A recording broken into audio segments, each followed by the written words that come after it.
A palavra hebraica para escravidão é ebed, quando vai determinar ou vai descrever as muitas formas de escravidão. Por exemplo, na época aqui do Deuteronômio, quem eram os escravos? Primeiramente eram os cativos de guerra, né?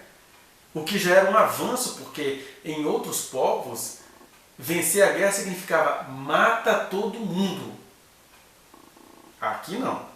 Venceu a guerra, os sobreviventes vão ser seus escravos.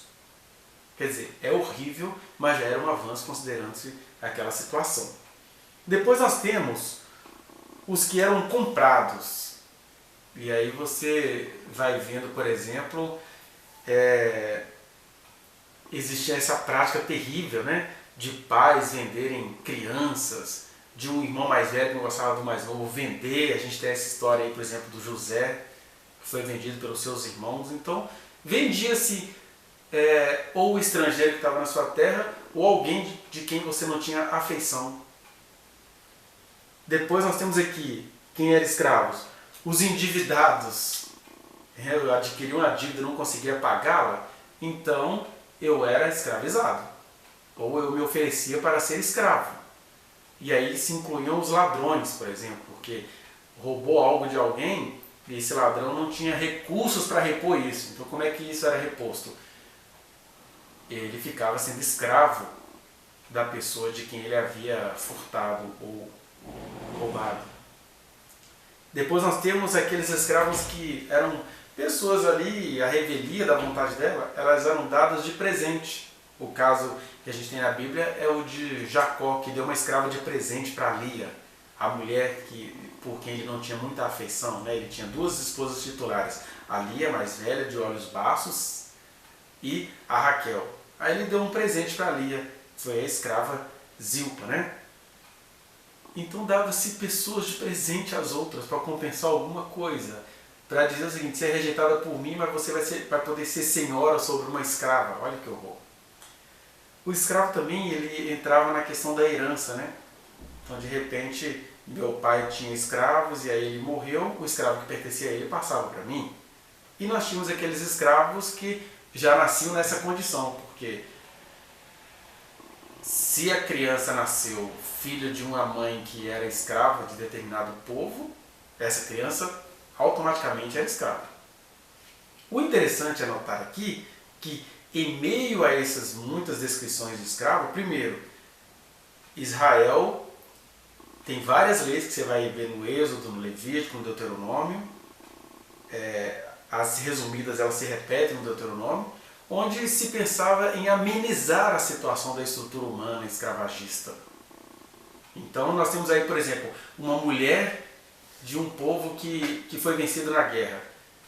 Quando o vencedor se casasse com ela, o vencedor judeu, hebreu, israelita, né, se apaixonava por ela e queria casar-se com ela, ela saía da condição de escrava. E aí, se ele não se agradasse dela, ele poderia deixá-la ir embora, mas não poderia maltratá-la, não poderia vendê-la, não poderia fazer nada com ela. Então, já é uma condição muito melhor do que tudo que acontecia ali ao redor. Quando eu estou dizendo isso aqui, é bom repetir, eu não estou justificando os processos escravatórios, escravizatórios e os processos de escravidão pessoal. A gente só está aqui tentando ver como que as coisas avançam, que a nossa leitura da palavra tem que ser crítica, mas não pode ser preconceituosa, porque havia avanços aqui em relação a tudo que acontecia lá. Por exemplo, tem outras situações, vamos supor que um escravo apanhasse e morresse.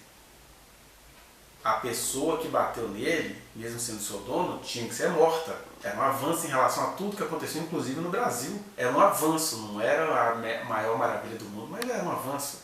Enfim, o que a gente precisa entender, então, que esse processo de escravidão, ele está muito longe ainda de tudo o que aconteceu no Brasil de 1500 a 1888 e até hoje. Porque no Brasil, primeiro, escolheu-se um povo para escravizar, para colonizar o país. O povo afro, os povos negros, né? Segundo, não tinha nenhuma dessas vantagens que se tentou dar aos escravos que porventura acontecessem em Israel. Aqui não, aqui eles foram maltratados até o fim. E claro, como eles eram seres humanos, porque a gente às vezes esquece disso, pensa só que ele apanhava e que não tinha nenhuma reação. Teve reações desde o começo, né? Nós temos aí o Quilombo de Palmares. Nós temos muitas situações aí que mostram que os negros produziram, que às vezes eles até disputavam entre si, ele preferia ser escravo de um pessoal mais da corte, porque eles tinham condições de aprender língua estrangeira e aí poderiam ter articulações com o resto do planeta. A gente vê os negros do Haiti, por exemplo, que eles passaram a ter tanto conhecimento que eles conseguiram correr com os franceses de lá. E aqui no Brasil, bateu-se muito, matou-se muito, dizimou-se muito a população negra para que eles não pudessem ter essa consciência, mas eles tiveram, né? O que eu estou dizendo é que o que aconteceu no Brasil ainda é muito pior do que tudo que você tem raiva de ler no livro de Deuteronômio. E aqui nós temos ainda mais uma medida que não aconteceu no Brasil. Que quando o escravo fugisse do seu senhor e te procurasse, aqui está dizendo, acolha-o, deixe ele habitar onde ele quiser, onde ele for mais agradável. Quando que isso aconteceu no Brasil? Escravo fugido do seu senhor, o que foi feito? Contratava-se outros negros, né? Escravizavam-se outros negros para ir atrás dos escravos foragidos. Daí o nome Capitão do Mato, que eles saíam mata afora procurando os escravos foragidos, né? Então, mesmo a gente lendo isso com os olhos turvos de preconceito, o que está aqui ainda é melhor do que tudo que já aconteceu no Brasil em relação à escravização, à escravatura de afros, e que até hoje acontece, porque hoje a elite brasileira, o pessoal que tem muito dinheiro, morre de medo de que os negros, os afrodescendentes, adquiram consciência e queiram pelo menos um mínimo de compensação histórica, social, econômica, de tudo que eles passaram em relação ao qual em nada foram repostos, né? Então, mas não é necessariamente sobre isso que eu quero falar aqui. Vá no link que está aqui na descrição e acesse a reflexão na íntegra. Não se esqueça de dar o like nesse trechinho de vídeo, compartilhá-lo e se inscrever neste canal, apertar o sininho para você receber as notificações. Muito obrigado.